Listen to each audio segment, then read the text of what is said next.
Salut tout le monde. Aujourd'hui je vais vous parler du paillage. Ça fait plusieurs fois où je vous dis que je vais faire une vidéo, donc allons-y. Donc d'abord, le paillage en région parisienne, c'est vraiment pas évident. Pourquoi? Parce que une botte de paille c'est 2 euros, il faut avoir une remorque, etc. pour aller la chercher, ou sinon ici ils livrent à partir de 100 ballots de paille. Bon, personnellement 100 ballots de paille c'est un peu trop pour moi. Donc j'ai préféré faire différemment. Déjà d'un, je suis dans un jardin partagé, donc j'ai plusieurs voisins. Donc on a réussi à faire en sorte de se mettre en collectif et d'essayer de se faire livrer de la paille. Bon, ça permet d'avoir un peu de paille. Le problème c'est que la paille seule, l'instant où on la met, moi ici j'ai pas mal de mulots, donc c'est le royaume des mulots. Et ça n'empêche pas le chien-dent ni le liseron de pousser. Le liseron et le chien-dent, ça pousse complètement à travers. Donc j'ai essayé plusieurs choses. En automne, je demande en fait, les services d'entretien de la ville font forcément ramassent les feuilles, tondent la pelouse, taillent les arbres. Et donc en automne, je leur demande de me livrer un camion de feuilles généralement. Et ce camion de feuilles, il est gratuit. Eux, ça les débarrasse parce que sinon ils sont obligés de les mettre à la déchetterie. Ah, on attend que l'avion passe. Voilà. Donc le camion le livre juste à côté et après par contre, il faut pailler toutes les zones de culture. Ça permet, je mets bien 20-25 cm de feuilles sur toutes mes buttes et dès le printemps, il reste quasiment plus rien. Il n'y a que sur les buttes faites artificiellement où là ça se décompose quand même moins vite et donc il me reste encore un peu de paillage de feuilles mortes. Voilà. D'ailleurs vous pouvez le voir ici. Là sur le dessus c'est toutes les feuilles mortes qui restent. Voilà. Sinon maintenant ce que je fais, alors petit à petit j'achète des bâches et une fois que j'ai préparé la terre, je mets le reste de feuilles, je mets un petit peu de paille sur le dessous ou les déchets de tonte, etc. Je mets tout ça sous la bâche et après j'installe la bâche, je fais la plantation et une fois que j'ai planté, je mets la paille. Voilà. Et ça c'est vraiment c'est assez efficace, surtout pour éviter la montée du chien-dent et du liseron. Le problème du liseron c'est que ça pousse très vite, c'est envahissant et ça vient étrangler toutes vos plantes. Voilà, ou casser certaines branches. Voilà, sur les courgettes, ça peut venir les plier un petit peu.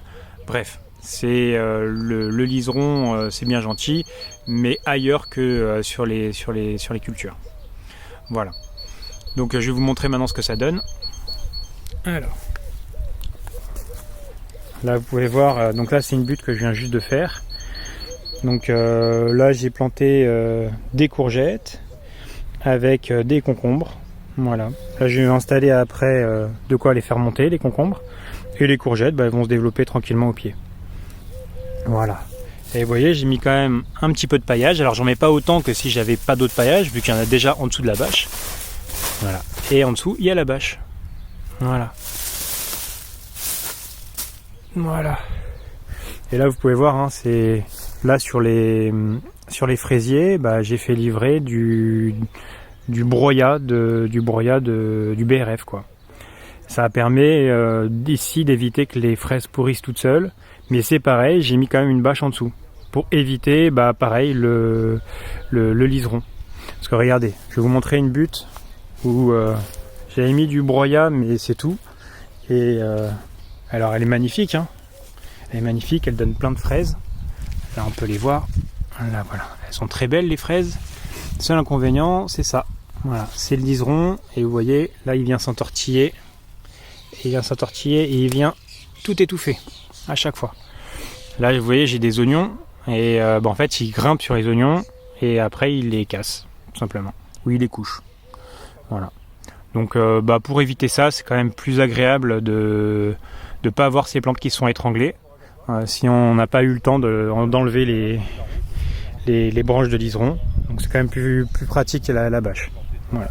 Par contre c'est plus onéreux parce que la bâche moi je l'achète, elle est à 45 €. 45 € c'est quand même assez cher. Voilà. Bon, là, ça c'est les plants de tomates qui me restent encore à planter. Je vais en donner aussi beaucoup, hein, parce que dans la serre, tout est déjà planté. Là, vous voyez sur ces buttes-là, alors ça c'est les buttes où justement j'ai enterré toutes les branches. En fait, la première année quand je suis arrivé, tout le jardin était un peu à l'abandon. Il y avait énormément de pieds de maïs secs et il y avait plein de branchages. Donc j'ai tout coupé en morceaux et j'ai fait tout un lit en dessous là de branchages et de tout ce que je trouvais en fait. Et après j'ai mis de la terre par-dessus. Voilà. Le problème, c'est qu'il est vrai que ça se désintègre quand même pas très très vite. Mais bon, ça pousse plutôt bien dessus. Voilà. Donc là, j'ai mis des échalotes et des oignons sur le pourtour. Et à chaque intersection, il y avait des épinards. Voilà, comme celui-là. Mais les limaces ont eu raison de la majorité des épinards.